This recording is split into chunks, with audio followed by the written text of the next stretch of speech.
I know she's incredibly passionate about the areas of user experience, and she's really mentored and helped a lot of people. And when we started talking about potentially collaborating, straight up, she was excited about it. So I'm glad to have her here with us today. And what I'll do is I'll transfer the host privileges to her so she can present. But like I said, please, again, the house rules for people who have just joined us. Stay muted. And also, if you've got questions, just type it up in chat. When the time comes, I'll coordinate the questions and answers. Thank you again, Dr. Kagoya, and I'll hand over to you shortly.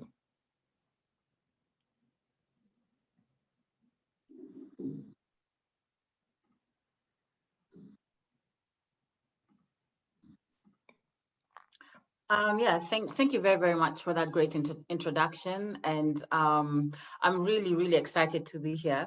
The partnership with Dufuna is one that I really admire. I'm working with passionate people from Nigeria. I know it's like a form of Africanism, which I'm quite excited about.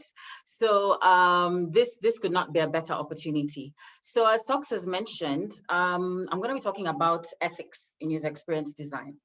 And to do that, I have a presentation. For those of you who, say death by PowerPoint, you'll enjoy this one, trust me. So I'm just gonna share my screen now. And there we are.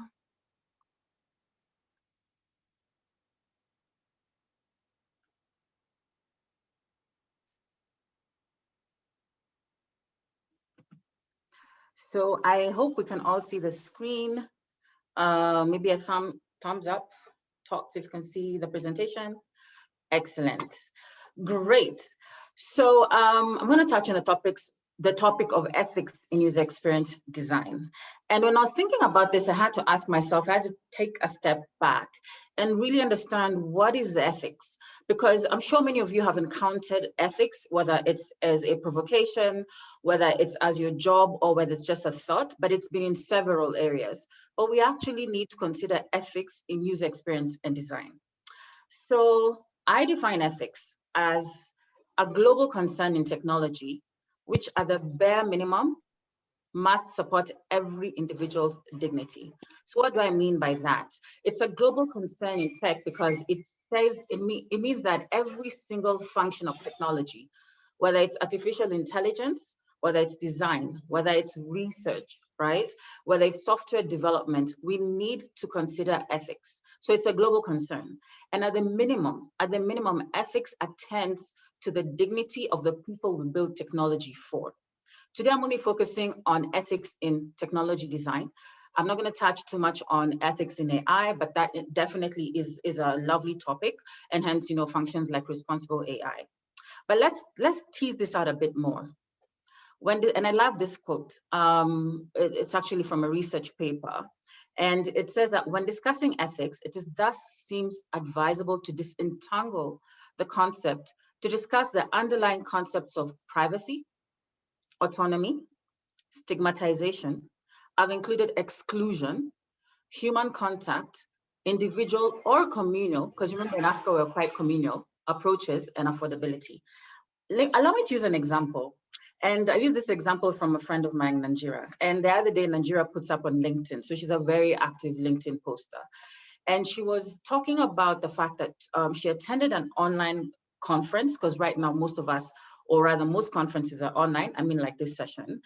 And she was excluded from participation. And I'll just read a bit of what she posted, right? So that to really elaborate what you mean by an ethical design.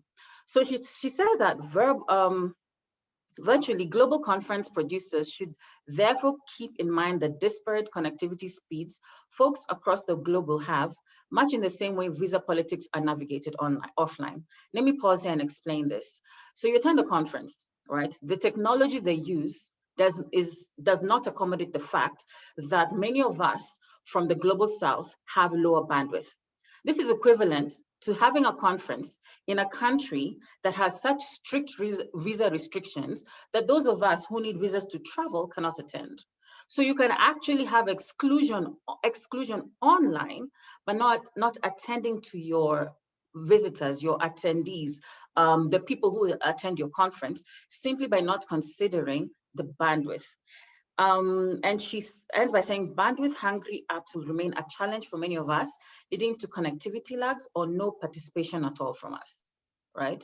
So if we don't design technology to be ethical, if we don't consider exclusion, if we don't consider stigmatization, privacy, communal approaches, we end up leaving a whole section of people out of the very technologies we're meant to use. And it's quite easy to try and test these technologies. I mean, my experience that was similar to this was, I was very alarmed that I attended an online conference. And I was very excited about this conference because it was completely out of my space. It was about music. And unfortunately, the tool that they decided to use did not render well on a mobile phone. Many of us have mobile phones. We are mobile first economies. So when a tool, a system is not designed to cater for a mobile experience, we begin to question who the audience was intended for. You cannot call it a global conference, and yet you're not designing it for global people. So I'll just, I'm highlighting the points here, which are around, these are factors we need to consider when we're thinking about ethics, right?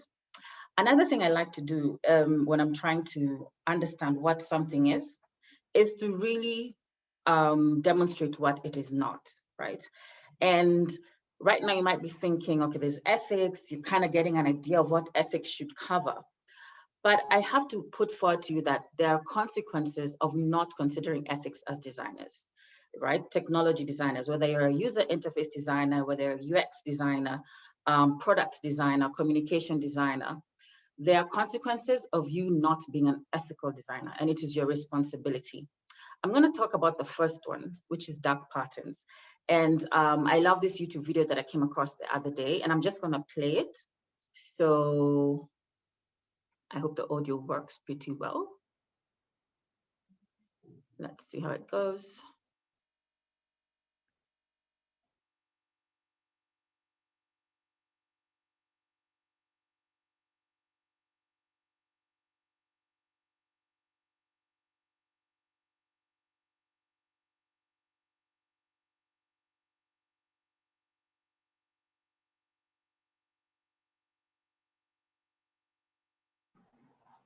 We can't hear anything just yet. Is there audio at this point? Yes, there's audio. We can't hear anything. Okay.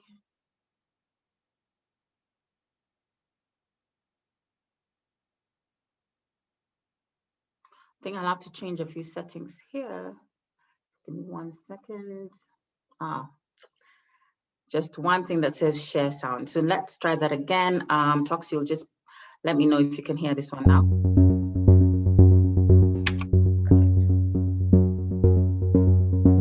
Dark patterns are features of interface design, crafted to trick users into doing things that they might not want to do, but which benefit the business in question. Here's an example. Have you ever tried to delete your Amazon account? Here's the Amazon homepage. What's the first thing you might think to do? The obvious place to look is the account dropdown here. Once you're in here, you look around, it's a lot of information, but if I'm interested in deleting my account, I think that your account is probably a good place to go. Once I'm on this page, there's a lot more information, payment options, login and security, and a bunch of stuff down here. Unfortunately, you could click every link on your account page, but none would deliver you to a place where you could actually delete it, because it's not here. In order to actually delete your Amazon account, you have to go all the way down to the bottom of the page, and under Let Us Help You, click Help. Once you're in here, you have to navigate to Need More Help, because putting it on this page would just be too easy. Then click Contact Us. This is where it starts to get ridiculous. It's still nowhere to be seen, but of the 4 options on the top that you want help with, click Prime or Something Else. You want the something else. In this Tell Us More About Your Issue dropdown, there's still nothing that suggests account deletion. You just have to know to click Login and Security. And then in a second dropdown, there it is. The magic button, Close My Account. Except in order to actually do that, you now have to have a chat conversation with an Amazon associate who's going to tell you all the reasons account deletion is a bad idea. See, you can't delete the account yourself. They have to do it for you. This is a dark pattern. A crappy user experience that intentionally makes it difficult, almost impossible without help, to do something that hurts Amazon. UX specialist Harry Brignall categorizes this specific kind of dark pattern as a roach motel, a design that makes it very easy for you to get into a situation, but very hard to get out. Brignall is actually the one who coined the term dark pattern in 2010, and he's been cataloging and lecturing about the issue ever since. Many of these dark patterns we're all familiar with. I only have to search my email for a few seconds to find one. For example, here, I'm getting spam emails from Architectural Digest. I scroll down and look at that. This is a mess, but it's a mess on purpose. The unsubscribe link is here, but it's devilishly hard to see. That's because it's the same font and virtually the same color as the rest of the fine print. Here's another dark pattern that uses color to misdirect. Over at the user testing blog, Jennifer Jerome points out that the mobile game Two Dots carries you through the experience by offering green buttons. A green button to start the game, a green button to pick a level, a green button to start the level, and 3 green buttons to continue to the next level, and so on. But once you lose a level, the color scheme changes. The first green button you see leads you right to an in-app purchase, while the continue button is just a little X that blends into the larger element. I wonder how many people clicked buy moves reflexively as a Pavlovian response. Now, to be fair, this is a pretty benign dark pattern, but it shows how companies can use something as simple as color to trick you into doing what they want.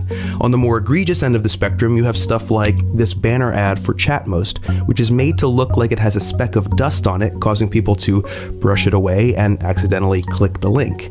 Or you have sites like Booking.com, where they do everything in their power to increase the urgency of a purchase, going so far as to alert you in big red notifications of the hotel rooms that you just missed. I mean, you better book now. You don't want to be left behind again, do you? Every once in a while, a company goes a little too far and actually breaks the law. Remember when you used to get spam with all those LinkedIn invites from friends? Well, that was because of a confusing dark pattern on their add contacts page, which allowed LinkedIn to scoop up people's email contacts and send them messages repeatedly without their consent. In a comprehensive blog post, Dan Schlosser showed how LinkedIn tried to trick users 8 times in their sign-up and onboarding procedures into surrendering their email contacts. Unfortunately for LinkedIn, this proved to be a step too far. Users filed a legal challenge claiming that sending multiple unwarranted emails hurt their professional reputation. LinkedIn settled the dispute for $13 million, which came out in the end to about $10 per user.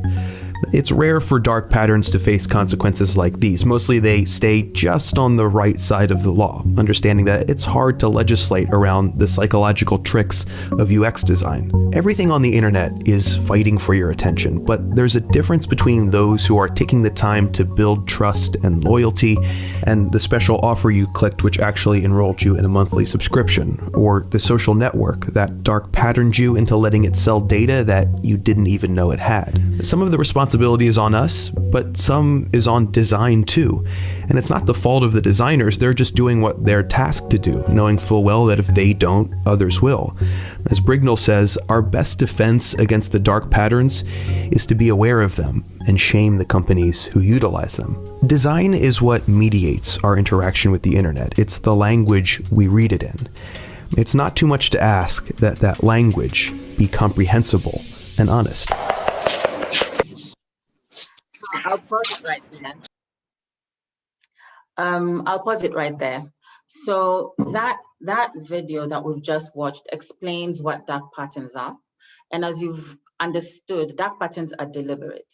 It's a deliberate way of ensuring that users do what you want them to do. The users do actions that will benefit the business. I remember even in a former job I was in, and we realized that it was very easy for people to opt into, we call them promotional messages, promotional SMS messages, but it's extremely difficult for them to opt out.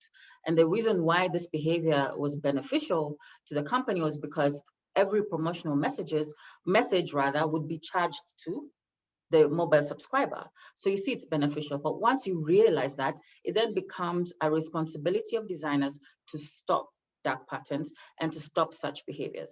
So the only point that I disagree with this video is that it's not a responsibility of designers. They have no choice.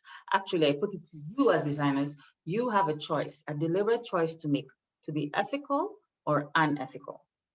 And the last example they gave here actually was some of the consequences of being unethical is that it can result in a legal lawsuit, right? Forcing LinkedIn to completely change how they design.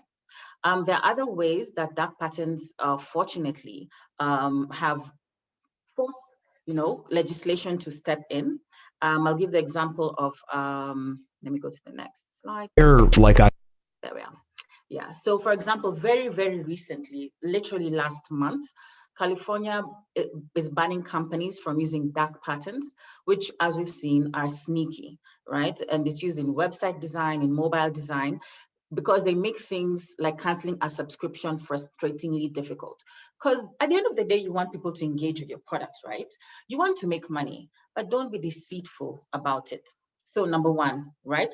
This is the first consequence of not being ethical in design. And this is how you can, one of the ways is that the use of dark patterns, they are non-ethical, whereas designers need to ensure that we do not create these unethical ways of interaction.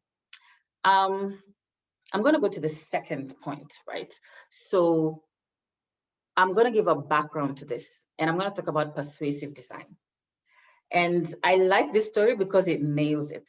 So I'm going to just read it. Shortly after midnight, a resident of a small town in Southern California called the police to report hearing a man inside a house nearby screaming, "I'm going to kill you, I'm going to kill you." Officers arrived on the scene and ordered the screaming man to come out of the house. The man stepped outside wearing shorts and a polo shirt. The officers found no victim inside the house. The man had been yelling at his computer. Now, what this elicits and what this really puts to us is that humans tend to form human relationships with technology. This man here was frustrated with a computer because the computer was not doing what he needed him to do, to the point that his neighbors thought that he was actually talking to another human being. So persuasive design is an approach to design that takes into recognition the social aspects of humans and their behavioral aspects, and uses that to design how we can make technology more engaging to the users, right? So persuasive design is, in most cases, it is a positive thing. I'm going to give some examples of how persuasive design is positive. For example, in the first example here, this is some research that was done on a fitness app called Freeletics. And Freeletics, like many fitness apps, when you're jogging, when you're doing exercise and going to the gym, it tracks your activity. What they realized, however, is that some of the persuasive mechanisms used in Freeletics needed to be improved. And I'll tell you why. So do you guys know what a leaderboard is? So a leaderboard is simply, we all know what a leaderboard is. Remember when you're in primary school or high school, at the end of the term, or at the end of the semester, you get a list of, who's number 1, 2, 3, a whole list of number 1 to the last person. So that's a leaderboard. It shows your achievement and your progress based on your points. Leaderboards have been used in persuasive design because it attends to the competitive nature of some types of people.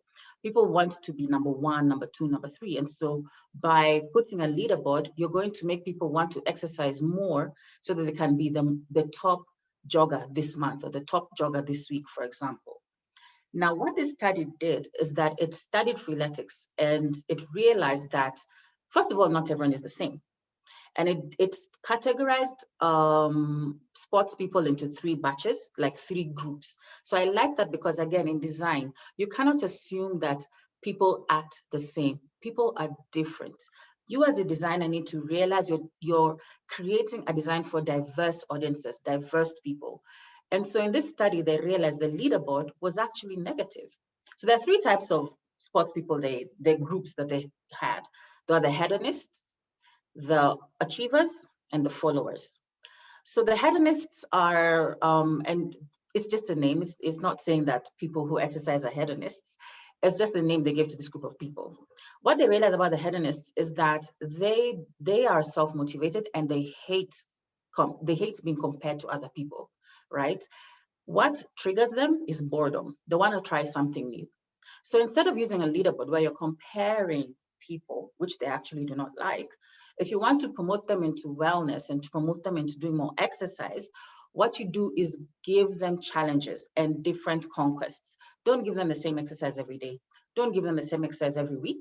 Give them something different. That will keep them engaged on your fitness app. Then for the achievers, now achievers are those who they have no problem achieving the tasks you've given them. They want to be number one, they want to win, they want to shine.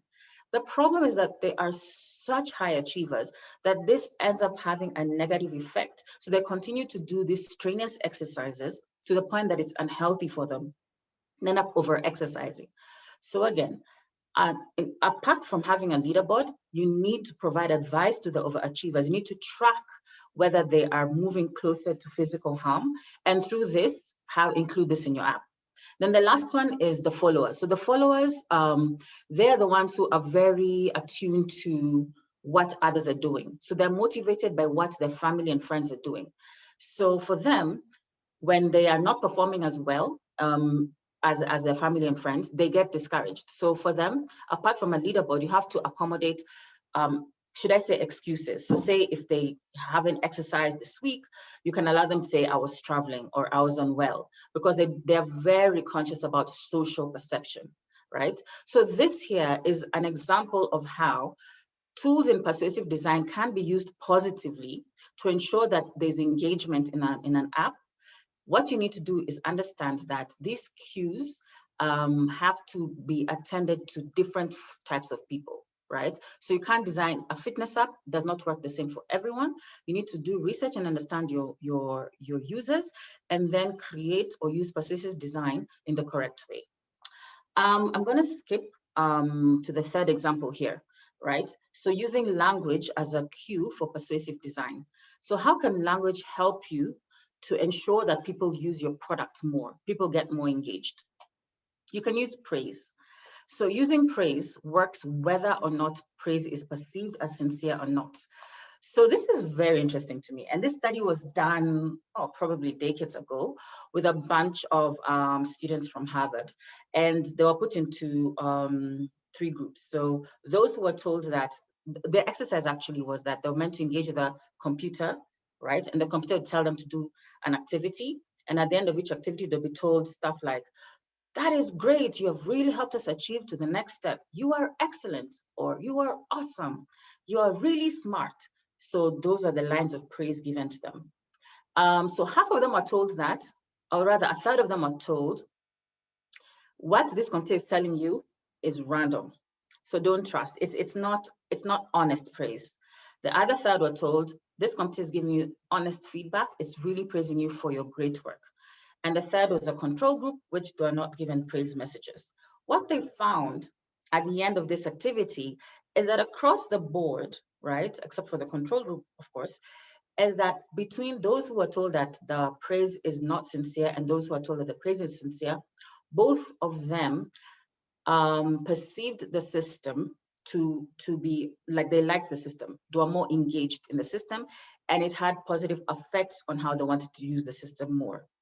In other words, you can use praise to increase engagement with your system, right? So this is another aspect of persuasive design. So you can use praise via words, images, symbols, and this leads people to be more open to persuasion. So I'm giving this background to show you that persuasive design can be used positively.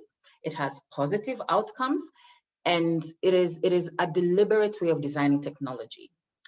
But now, we can very easily move from good persuasive design to evil by design.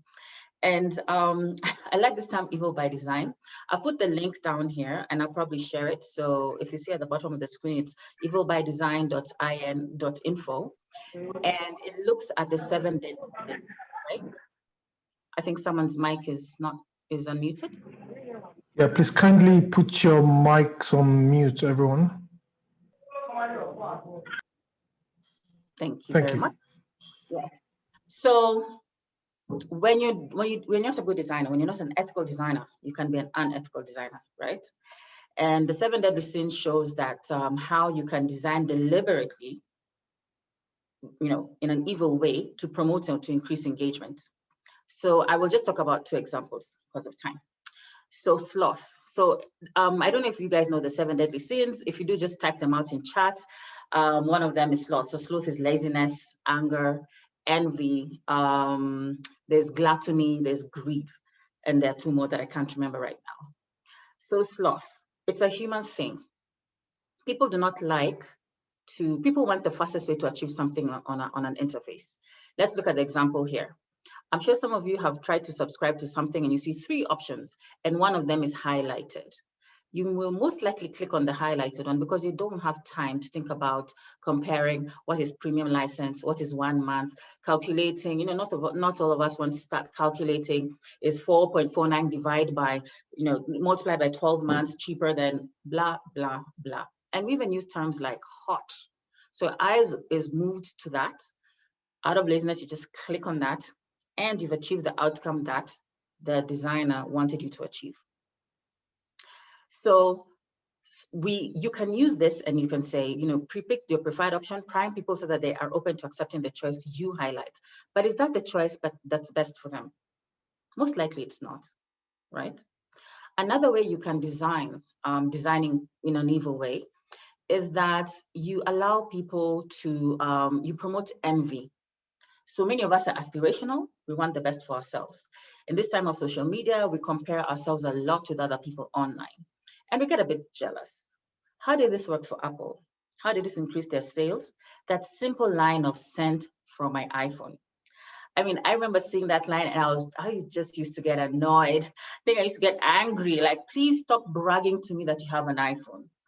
Guess what? It worked for many people. Many people bought the iPhone because now they want to get into the iPhone club and they want to have that line of sent from my iPhone.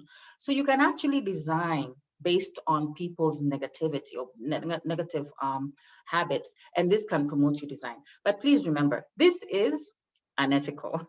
And that's why today, the agenda here is not to make you guys unethical. It's to have you guys be aware of how you can design ethically or how you can design unethically. And these are examples here of how you can design unethically. So I'll not touch on the middle one because I'd really like us to talk about what do we do about this. So we've learned about what ethics is. I've discussed what ethics is. I've discussed about consequences of not considering ethical design, which is, you know, dark patterns, the emergence of dark patterns, and being, you know, evil by design. But what if now we want to be ethical designers? What are some of the principles we need to consider? And I'm relying on a bunch of 12 principles that have been put forward to us. Please note they're not conclusive. And I'm not going to go through all of them. I'll just talk about a few of them. So I'm going to talk about the one I've highlighted here. Right? So this is the principle you should consider. It's very pragmatic. You need to ensure as a designer that you need to provide enough information for people to make informed decisions at every stage about whether, when, and how to use your product or service. I'm going to give an example that happened to me recently. So I wanted to, I'm a researcher, right? Part of my role, a huge chunk of my role is research. And in research, I need to get research participants.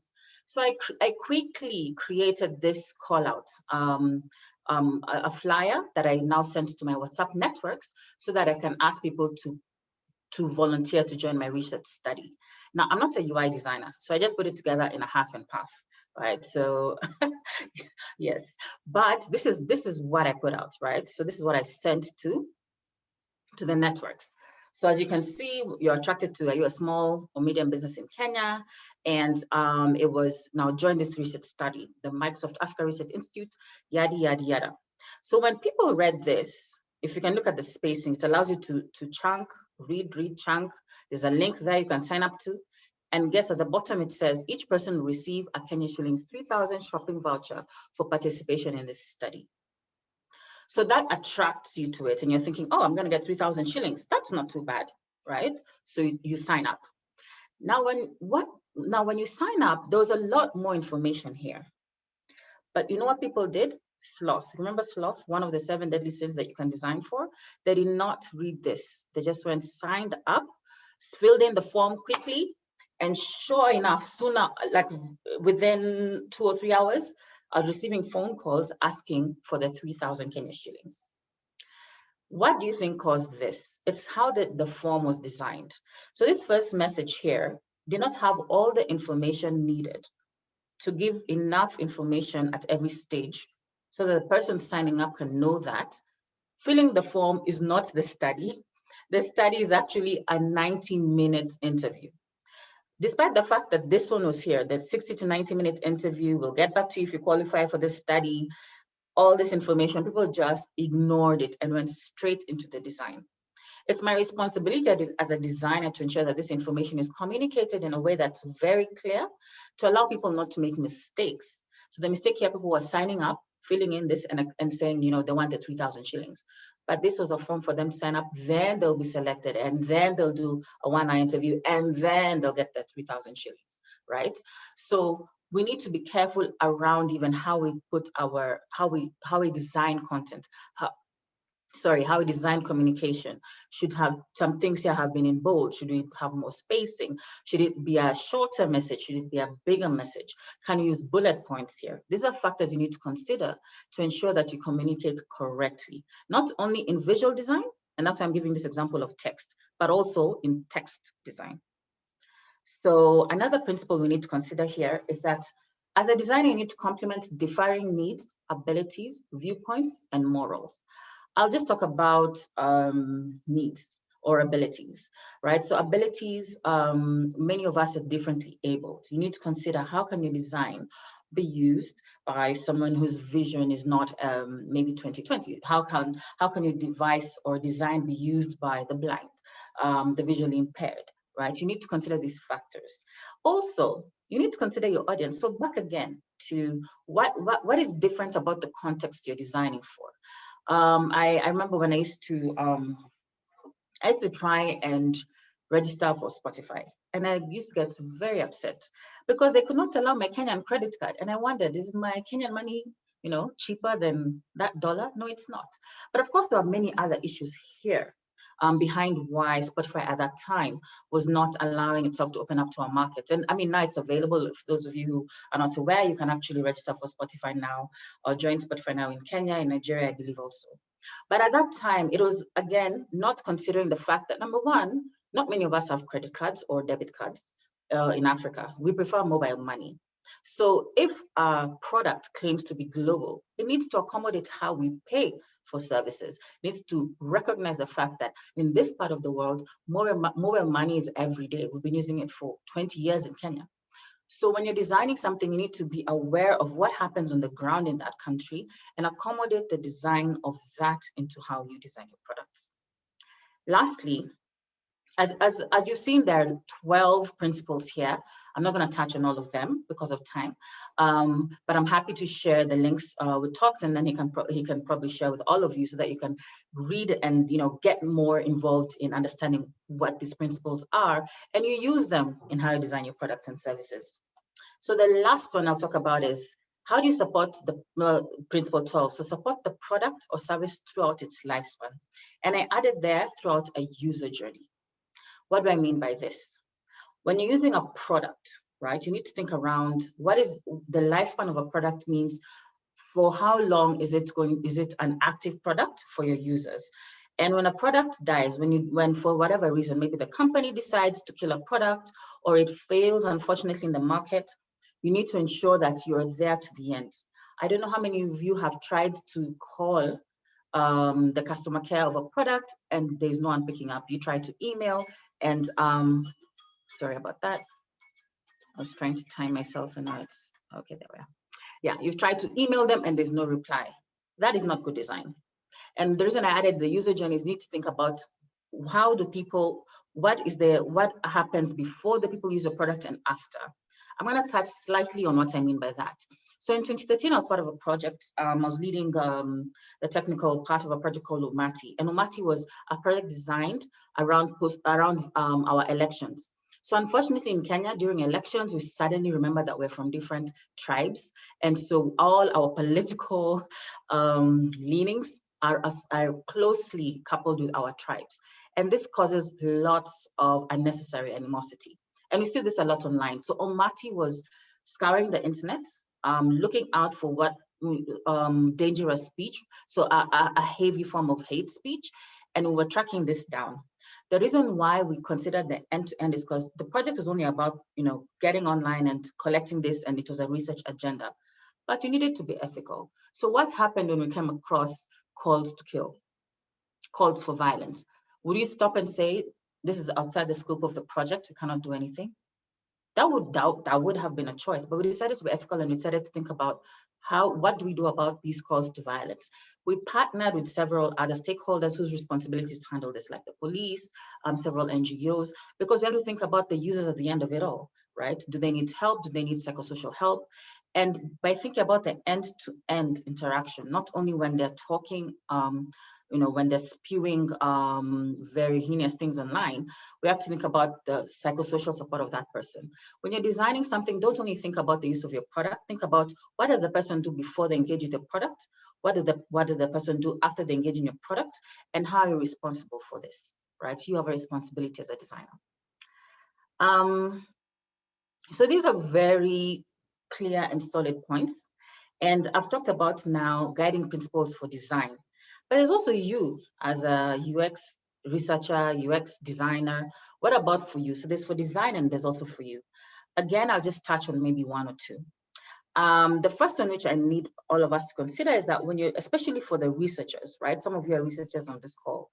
You need to ensure that when you're going out to conduct your research, it goes through a review board.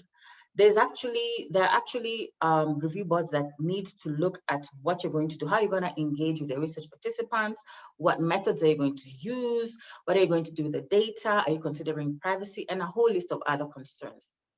So in Kenya, we have NACOSTI. So NACOSTI is a body that we send, for example, before we conduct a huge study, we send it to them, and we work together with universities who go through the review board process. And this ensures that our research does not negatively impact the research participants. I'm not sure what the equivalent is in Nigeria. I'm sure some of you do. But another source, so NACOSTI will give you all information. As a researcher, you need to check that out before you conduct research. You need to go through that process. Also, the Gdpr guidelines that many of us are aware of, they provide very clear guidelines on what to do and what not to do when you're conducting research, and issues around consent. How often should you ask for consent? These are some of the considerations you need to make. And think about your own well-being. I'll end with, your well-being as a person is quite critical. When you're putting yourself in a situation where you're going into the field, you don't feel safe, or as a researcher, you find that your roles will be very, very blurred, right? So that they see you as a researcher, but they also see you as their best friend, yeah? And this can cause you to maybe collect data when you're not meant to collect data. I remember a story that was shared where this gentleman, he was conducting research, and then at the end, maybe he goes and has coffee with some of the research participants, and then they share information with him. So is he meant to take that information and write it down as part of his research, or as the research conversation ended? Yeah, that's an ethical decision. Because if the research is for 1 hour and the 1 hour is over, if you meet someone after that 1 hour and they tell you something that is insightful, do you have the consent to pick up that data or not? You most likely do not. So some of these considerations really need to be made, and they're very, very gray, right? And no, they're very, very clear, but they're also very, very dicey and can be very gray. But you need to take care of ethics in design and ethics as a researcher or as a designer. So I've really enjoyed this, and I'm just going to end with a quote. And this is. I must say that when I came across this quote was probably maybe 4 years ago when I was writing my thesis, and it really made me think about the fact that design is not just the aesthetics. Yeah, technology design, software development. It's not just about you sitting behind a computer and coding. You as a data scientist, not about you coming up with models and algorithms. It's actually about your biases. It's about how you think, how you see the world, and how you can take those biases into how you design, into how you code, into how you program, into how you come up with those algorithms and models. Every knowledge base, right? Knowledge-based system or knowledge level agent is based implicitly or explicitly on a particular understanding of the world to be represented. as designers, as researchers, as programmers, to ensure that we do not carry these biases into how we design and, inadvertently exclude people from our technologies or ignore people from our technologies or reduce their dignity because of our technologies. We need to ensure we involve a lot of people in the design process. One of the easiest things to do is always ensure you have a diverse test group. When you're testing your product with people, do not test with all people who look the same. Don't test it with all men, all women, all people from your village. Test it across age groups, across gender, across political concerns, to ensure that we do not sideline people with our technologies. Let us not create dark patterns. Let us not be evil by design. Let us instead be ethical. Thank you very much for that. And I'll invite Talks to lead us in the Q&A session, and I'm very happy to hear from you guys. Wow, thank you so much. That was like enlightening. You promised, I think you delivered. You said you were going to enjoy it. And I guess from the get-go, we learned quite a lot of things. So what I'll say is, please, if you've got questions, type them up. I will read them out. But I'll start with one myself, if that's okay. So I promise not to take all the questions. I've got quite a few, but where do I start? Okay, let me start from a sort of a practical angle. So now everything you said, I'm looking at things like some of the principles, some of the challenges. Where do we find the balance? Because we have our bosses standing on top of our heads and saying, design things that will get people, okay, don't let's use the word like addictive, but let's use the word engaging. That'll keep them coming back. You want TikTok, for example, or maybe I shouldn't name any products. Social products, for example, want people to come on and stay there for a long time. Social media products want people to scroll and keep scrolling and just keep watching and keep watching. And I remember watching a video where one of the designers of a popular social media platform said he kind of regrets like designing the infinite scroll, because it's almost like going to a pub and not being able to stop the flow of alcohol into your cup, and you're just down in it. So where do we find the balance? Because on one hand, we need to make profit. We need to get users. On the other hand, we need to be ethical. So where is that balance? That's a very, very good question. And to be honest, that is a concern that will be, I think, permanent in anything that we build. So you're right. The reason why there are even areas in UX or human computer interaction, areas known as persuasive design, is because their agenda is to ensure that we increase engagement with technology, right? And we allow, persuasive design actually wants you to either change your behavior, improve your behavior, or stop a bad behavior through the use of interaction with technology. So that's the good agenda, and that's even apart from your boss, it's actually your role as a designer. So how do you then achieve this goal of increasing engagement? You've given the example of the infinite scroll, gives that dopamine effect, and at the same time, how do you then resist the urge so that you can now stay ethical? Case by case basis. I think as a person, you need to decide that it's better to be ethical above all else.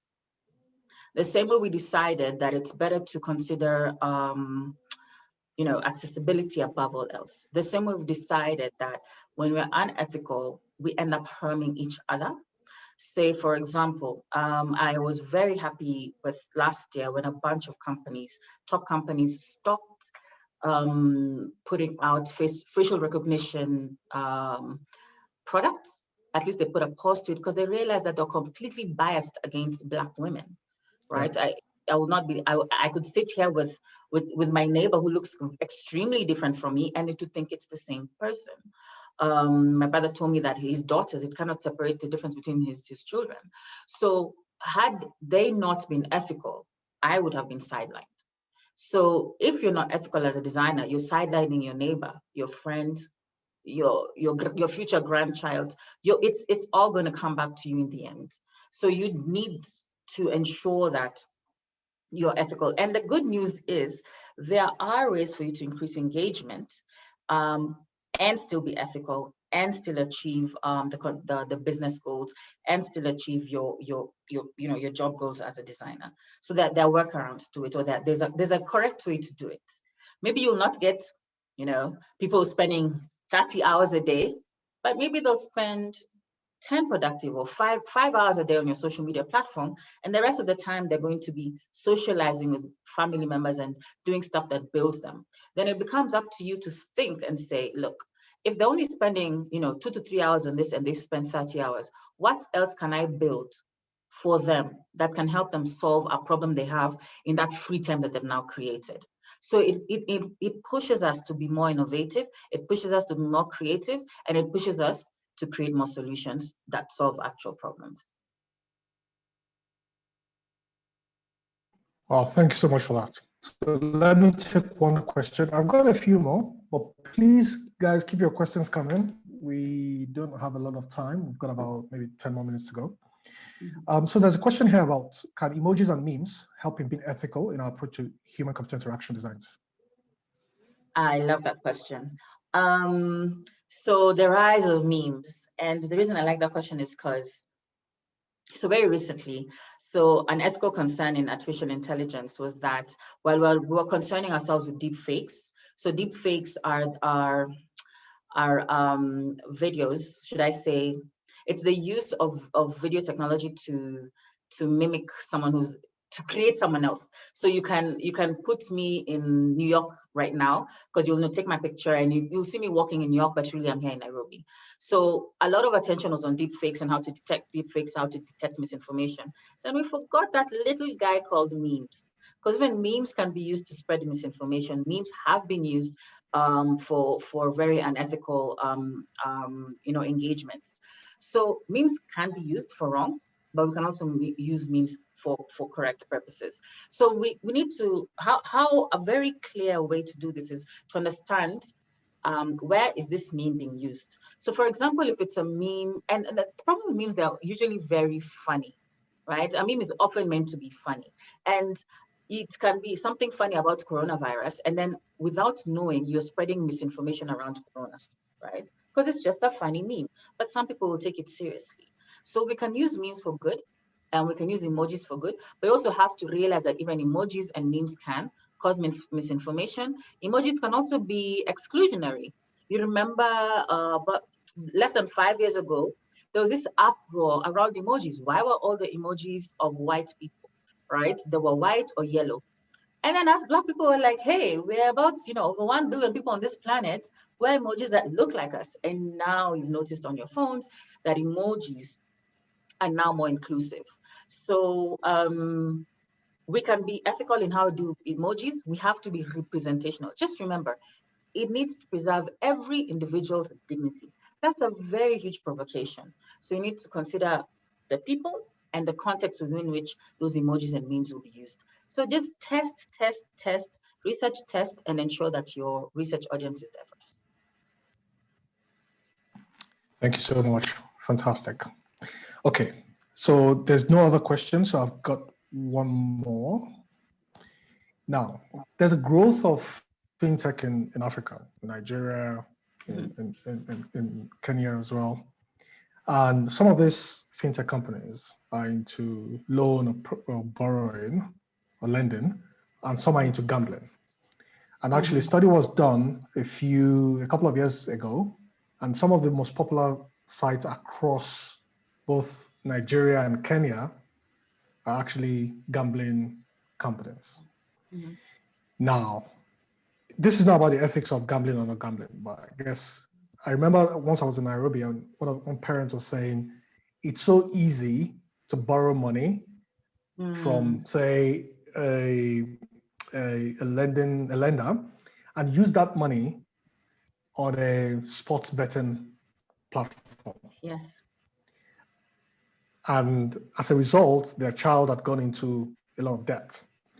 So what advice do you have for companies who are, into fintech and all that, about creating this balance where, yes, it's okay to make money, but, make sure you're you're lending to the right person, the right level of literacy as well, and and that the money is being used for the right reasons. And then you're still able to make money. So yeah, just that question. Yeah, I like that question because, well, I used to work for Safaricom, which is a leading telco here, and they do have financial products. M-Pesa is their most known product. They also have a lending one known as Fuliza. In fact, in our previous design craft, I hosted someone who was who works on the Fuliza product. So your question is now, how do we, given the sheer fact that there are negative effects of gambling, and in fact, we've seen a lot socially, the fact, just as you've mentioned, it's easy to get into debt. It's very difficult to get out of debt. And unfortunately, a lot of the money is not even used for positive aims. Now, that's people usually borrow for entertainment, not necessarily to improve their lives. And that's also a concern. So there it becomes the question of ethics in AI, right? So what decisions are made to, number one, first understand who you're lending to. So when you're using these apps and tools to borrow money, they have to get your credit score. But a credit score is created by people, right? And so there are factors they put in there. They can put, are you employed? They can put your age. They can put how many other loans do you have? There's a whole list of variables they can put in there. Why are they putting those variables? What do those variables mean? Are you going to silence a whole bunch of people because you're putting the wrong information? Or are you going to now expose it to people who have no ability to pay back? So ethics in AI is very, very critical, and it's under this body or domain known as responsible AI, which is becoming more and more relevant right now, actually. And it is definitely the responsibility of, again, designers and programmers and data scientists, data engineers, to be ethical about the algorithms that they create, so that they do not promote negative behavior. One of the guidelines that I was sharing, I did not talk about it, says that you need to, a good guideline is to abide to the policy of the land. What are the social norms? What are the cultural norms?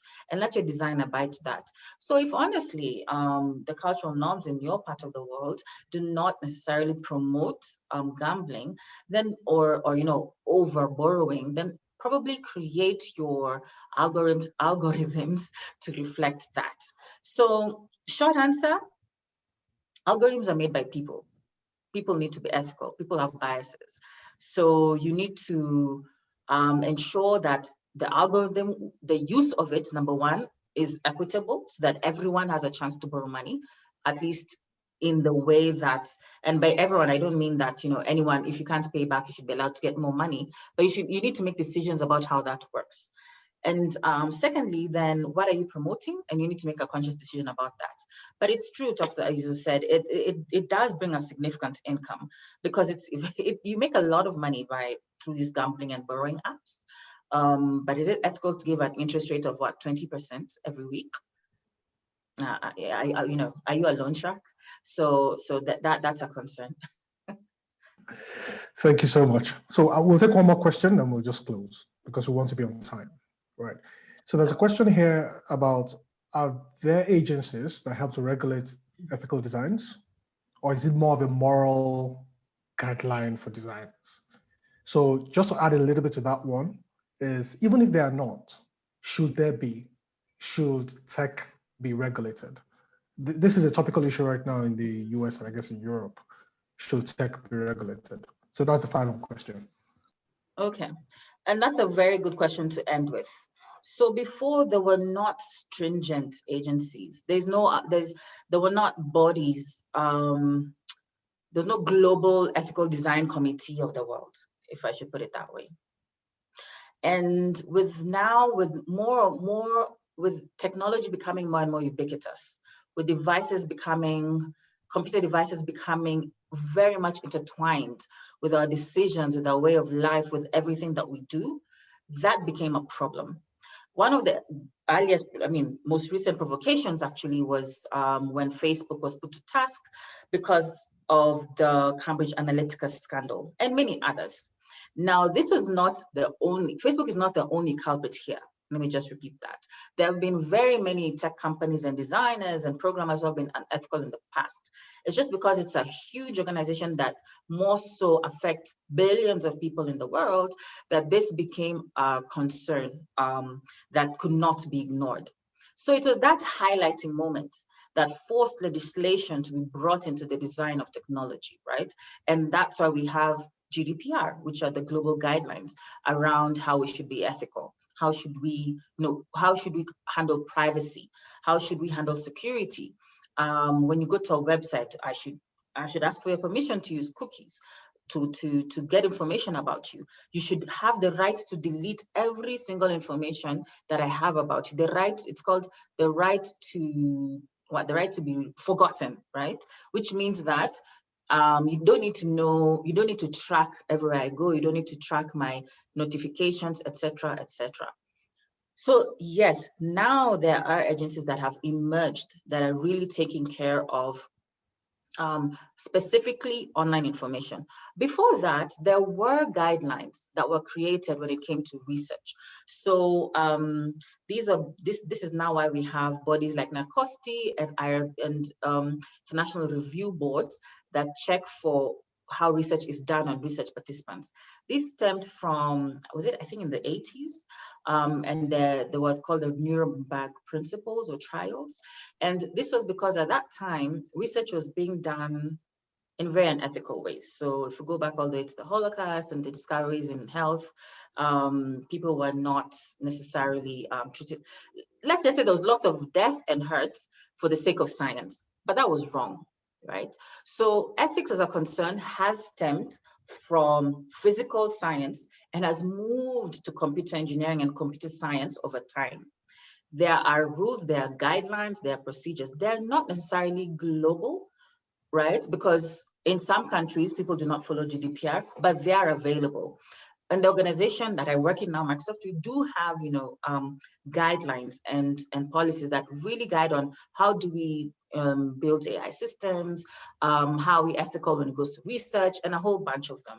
So agencies and bodies themselves can create these guidelines to ensure that in companies, even a startup, you have every right to look at what others have done. You don't need to invent the wheel. You can adopt these guidelines and policies and ensure that you follow a set of rules and procedures that can guide how you remain ethical as a designer. So is it a moral decision? Because moral then sounds quite individualistic. No, it's societal. It's actually global. There are fines, my friends. There are fines, especially the bigger your company, the more significant the fines. There are fines. We had the example of LinkedIn that was taken to court because they were using dark patterns. So there are consequences that will very quickly push you to being more ethical. So it's both a moral issue and it's an ethical issue, it's an individual issue, it's a communal issue, it's a national issue. So yeah, long story short, there are guidelines available. Thank you again. Thank you so much. I have learned a lot, and I'm sure everyone who's joined, at some point we had up to 80 people sign in. I think we had almost 200 people registered, so I guess some people came in and out. The recordings are available, so I'll share the recordings with everyone who signed up. Thank you so much for your time. I learned a whole lot. I hope everyone learns too. And I hope that what we've learned here will incorporate in our designs, as we build our products. We shouldn't just copy the negatives because we're kind of following, in some ways we're leading as well, but we follow what's happening, for example, in Silicon Valley or in China or in India. So we shouldn't just copy and copy blindly. We should start designing for effectiveness, designing for what works and what will work for our people. So we should consider everyone, just like Kangoya said, consider everyone, consider your people. Know that not everyone will be able to understand or read terms and conditions that are hidden in the 5th back page somewhere. And in jargon, in English that no one understands. Yes. We can do good and still do well. And let's bear that in mind as we design. Thank you so much, everyone, for joining. We will keep you, hopefully we'll bring you back maybe in another quarter or two.